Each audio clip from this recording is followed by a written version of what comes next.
India हो गई WTC से बाहर। बिल्कुल आपने सुना, सही सुना है। क्यों इंडिया WTC से बाहर हो गई, देखिए पूरा वीडियो। क्योंकि आज था इंडिया ऑस्ट्रेलिया का टेस्ट मैच, और इस टेस्ट मैच का आज था तीसरा दिन, और तीसरे दिन ने ठोक दिए 405 रन और 400 के ऊपर पहुंच चुका है। और इस गावा ऑस्ट्रेलिया में कैसे हावी पड़ गया गावा के अंदर ऑस्ट्रेलिया इंडिया पे। रोहित टेस्ट में एक बोझिल कप्तान, क्योंकि उनकी एक सर्वनाथ कप्तानी की वजह से ट्रेविस हेड जैसा प्लेयर दो दो बार सेंचुरी मार देता है 150 के पार, और उसके बाद उनसे आउट नहीं होते हैं।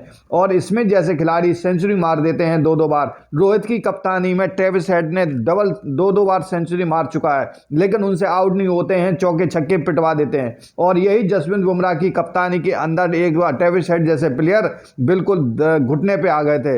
अब माथा पीटने से क्या होता है, क्योंकि अब 400 के पार किसी हालिया कीमत पे इंडिया WTC फाइनल में नहीं पहुंच सकती, क्योंकि ये मैच तो हम हार ही चुके हैं। क्योंकि ट्रेविड जैसे खिलाड़ी मात्र कहते हैं 100 की स्ट्राइक रेट से तूफानी T20 में बल्लेबाजी करते हैं। और अगर हम बात करें कि टीम इंडिया के बल्लेबाज बिल्कुल ही एकदम निठल्ले हैं, और ट्रेविड जैसा खिलाड़ी आउट होने का नाम नहीं लेते हैं, क्योंकि वो गेंद में धार नहीं। जसप्रीत बुमराह ने ठेका ले रखा है पूरे ही टीम कप्तान के, क्योंकि मोहम्मद सिराज एक निकम्मा गेंदबाज है जो उनका जसप्रीत बुमराह के साथ निभाने लायक नहीं है, क्योंकि अकेला चना बाहर नहीं फोड़ सकता। उसी तरह मोहम्मद सिराज एक निकम्मे गेंदबाज साबित होते हैं, क्योंकि जसप्रीत बुमराह जैसे खिलाड़ी के साथ एक मोहम्मद शमी जैसा प्लेयर होना चाहिए था, और मोहम्मद शमी को क्रिकेट की राजनीति की वजह से दूर कर दिया। नहीं तो अगर आज ऐसा दम नहीं था ऑस्ट्रेलिया के अंदर कि मोहम्मद शमी और जसप्रीत बुमराह की गेंद का सामना कर सकें।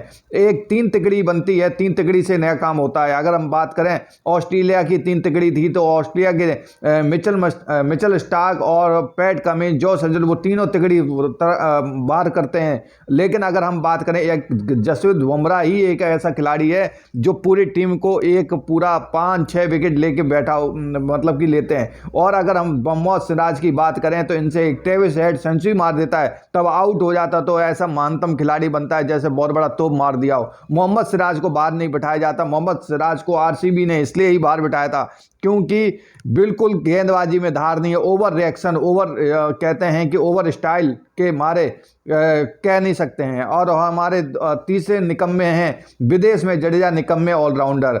और अगर इस निकम्मे खिलाड़ी की बात करें कि विदेश में जडेजा से गेंदबाजी, स्विंग और स्पिन कुछ नहीं होता है, उनको सिर्फ सपाटा पिच दे दो। टीम इंडिया के देश में, अपने भारत देश में उनको सपाटा पिच चाहिए, वो धड़ाधड़ विकेट लेते हैं। लेकिन बात आती है ऑस्ट्रेलिया जैसी, न्यूजीलैंड जैसी धरती पर, तो एकदम उनसे गेंदबाजी नहीं होती है। इससे अच्छा वाशिंगटन सुंदर के लेते तो कम से कम वो बंदा आपको रन विकेट दोनों देता। लेकिन विदेश में जडेजा जैसे निकम्मा ऑलराउंडर को बाहर करना चाहिए, लेकिन इनको सिर्फ बल्लेबाज गेंदबाज, हार आज कल उसको ले लिया, कल इसको ले लिया, मतलब किसी भी बल्लेबाज को वो गेंदबाज को एक जगह टिकने नहीं देते हैं। गेंद से आकाशदीप हैं गुनहगार।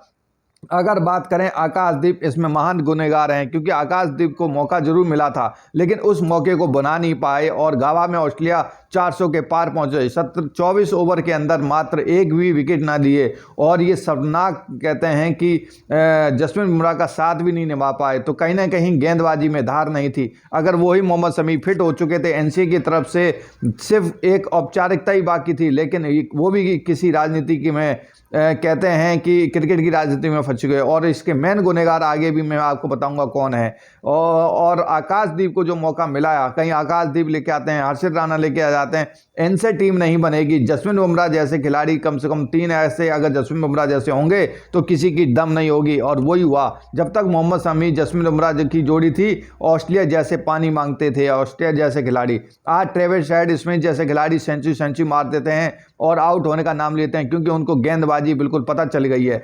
और हमारे लास्ट गुनहगार हैं सिलेक्टर अजीत अगरकर, सबसे बड़े गुनहगार।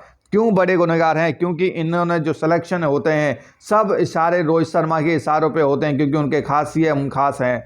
तो अजीत अगरकर सबसे बड़े, और इससे पहले जो सिलेक्टर थे बहुत ही ज़बरदस्त सिलेक्टर थे। और बात करते हैं अजीत अगरकर ने मोहम्मद शमी का पत्ता काटा, और सिर्फ राजनीति की वजह से अच्छे खिलाड़ियों को आने नहीं दिया जा रहा। मोहम्मद शमी में क्या कमी थी? मोहम्मद जब ऐसा खिलाड़ी एकदम पूरे कहते हैं कि जसप्रीत बुमराह से भी बेहतरीन खिलाड़ी हैं, लेकिन उनको मौका नहीं दिया गया। जब वो डोमेस्टिक क्रिकेट खेल सकते हैं तो क्या वो टीम इंडिया में नहीं खेल सकते? तो इसमें रोहित शर्मा को अगर यही करते रहे, उनको इस कहते हैं कि खामियाजा भुगतना पड़ेगा और इसी के कारण अब उनको ये टेस्ट मैच को भगवान ही जिता सकते हैं। रोहित शर्मा के बस की बात नहीं।